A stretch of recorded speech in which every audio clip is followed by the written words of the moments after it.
Alam on line میں خوش آمدید. اور اس وقت ہمارے ساتھ ٹیلی فون لائن پر موجود ہیں جماعت اہل سنت کے امیر ممتاز عالم دین علامہ سید شاہ تراب الحق قادری صاحب. السلام علیکم. جی وعلیکم السلام. میرا شریف جی آپ کی دعائیں. آپ کیسے ہیں علامہ صاحب؟ ٹھیک ہیں ڈاکٹر صاحب؟ خیریت الحمدللہ ماشاء اللہ. علامہ صاحب آپ نے بھی ختم نبوت کی تحریک میں بڑی ماریں کھائی ہیں، بہت آپ نے جلسے جلوس کیے ہیں اور نبی کریم صلی اللہ علیہ وآلہ وسلم کے ایک سچے عاشق ہونے کا ثبوت دیا ہے.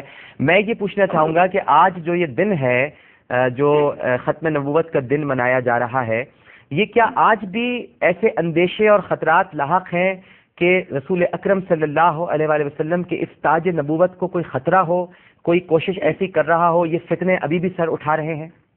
جی بہت معقول آپ نے بات کی. اور پہلے تو میں آپ کو اس پروگرام کے بے عینی اسی تاریخ میں نشر کرنے پر یا اہتمام کرنے پر آپ کو مبارکباد دیتا ہوں، اور جیو کو بھی جی کہ آج وہ دن ہے 7 ستمبر کے جس میں قومی اسمبلی کی ایک مخصوص کمیٹی میں یہ قرارداد پاس ہوئی کہ قادیانی غیر مسلم اقلیت ہیں. جی اور ظاہر اسی مناسبت سے آج 7 ستمبر بھی ہے. یہ 1974 7 ستمبر کا مسئلہ تھا.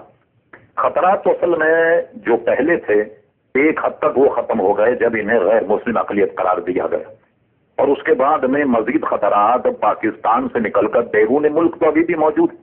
مثال کے طور پر جب قادیانیوں کو غیر مسلم اقلیت قرار دیا تو انہوں نے اپنا ہیڈ کوارٹر رباط سے منتقل کر کے لندن پہنچا دیا، اور ظاہر ہے کہ یہ سارے پلان کے پیچھے لندن ہی کار فرما تھا.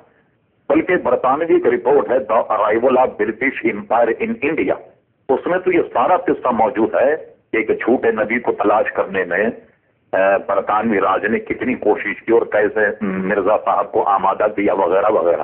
اس کے بعد جب یہ مسئلہ الحمدللہ طے ہو گیا، ہمارے آئین میں بھی ترمیم کی گئی، جیسا کہ آپ خود ماشاءاللہ ممبر پارلیمنٹ رہ چکے ہیں. جی تو آئین میں اگر آپ کے وقت ہو تو میں کوئی شپ پڑھ کے سنا سکتا ہوں؟ جی بالکل سنائیے، وقت ہے بہت وقت ہے. جی دیکھیے آئین میں جب اس کے بعد قادیانی غیر مسلم اقلیت قرار ہوئے تو اس کے بعد یہ امینڈمنٹ کی گئی کہ مسلمان کی تاریخ مسلم سے کوئی ایسا شخص مراد ہے جو وحدت و توحید اور قادر مطلق اللہ تبارک و تعالی خاتم النبیین حضرت محمد صلی اللہ علیہ وسلم کی ختم نبوت پر مکمل اور غیر مشروط طور پر ایمان رکھتا، اور پیغمبر یا مذہبی مصلح کے طور پہ کسی ایسے شخص پر نہ ایمان رکھتا، نہ اسے مانتا ہو جس نے حضرت محمد صلی اللہ علیہ وسلم کے بعد اس لفظ کی کسی بھی مفہوم یا کسی بھی تشریح کے لحاظ سے پیغمبر ہونے کا دعویٰ کیا یا دعویٰ کرے. اور اس کے ساتھ ہی ساتھ یہ بھی موجود ہے کہ اس کے کلاس بے میں کہ غیر مسلم سے کوئی ایسا شخص مراد ہے جو مسلمان نہ ہو اور اس میں عیسائی، ہندو، سکھ، بدھ، پارسی فرقے سے تعلق رکھنے والا کوئی شخص قادیانی گروہ یا لاہوری گروہ اس میں باضابطہ موجود ہے جو اپنے آپ کو احمدی یا کسی اور نام سے موسوم کرتے. یہ مسئلہ حل ہونے کے بعد اس کا اثر آئین پر یہ پڑا کہ آپ نے بھی جب حلف اٹھایا ہوگا تو ہمارے حلف نامے میں یعنی قومی اسمبلی یا وزیروں کے حلف نامے میں تو نہیں، لیکن پریزیڈنٹ اور وزیر کے حلف نامے میں باضابطہ یہ بات شامل کر دی گئی کہ وہ ختم نبوت پر غیر مشروط طور پر ایمان رکھتا. یعنی صدر اور وزیر اعظم انہوں اس بات کی ضرورت ہے کہ وزارت دفاع ہے، وزارت قانون ہے، وزارت خزانہ ہے، وزارت خارجہ، یہ بھی اہم کلیدی عہدے جو ہوں یہ بھی غیر مسلم یا قادیانیت کو نہ دیے جائیں. اور اسی طریقے سے کمانڈر ان چیف، بری فوج کا سربراہ، ایئر فورس کا سربراہ، نیوی کا سربراہ، یہ عہدے بھی اصل میں ایسے لوگوں کے پاس نہیں ہونے چاہیے. اب کیا ہوا کہ یہ تحریک پاکستان سے نکل جب غیر ممالک میں گئی تو وہاں بھی انہوں نے مسلمانوں کی خرید و فروخت شروع کر دی ہے اور اپنے اپنے بڑے بڑے مرکز انہوں نے قائم کیے ہیں. اور آپ کے تو علم میں، آپ تو میڈیا لائن کے آدمی، ایک چینل مسلسل اس پر وہ ان کا پیغام جو ہے پہنچاتا ہے جو مسلمانوں کو گمراہ کرتا، اور جگہ جگہ اس کے وہ ٹی وی چینل جو ہیں وہ لوگوں کے علاقے میں محلے میں دکھائی بھی جاتے ہیں. تو یہ خطرات ہنوز موجود ہیں. پھر یہ کہ جو چیز طے ہوئی اس پر حکمراں خلوص نیت کے ساتھ عمل نہیں کرتے. جی شاہ صاحب آپ کی آواز ہم تک نہیں پہنچ پا رہی. آواز جی اب آئی آپ کی بات. جی آئیے. آپ نے یہاں تک فرمایا تھا کہ حکمراں خلوص دل سے عمل نہیں کرتے.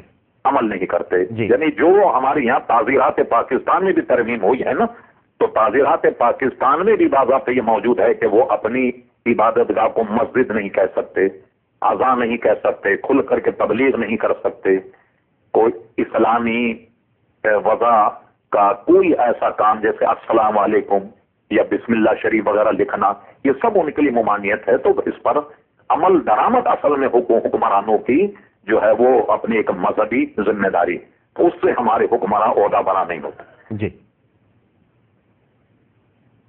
ٹھیک ہے.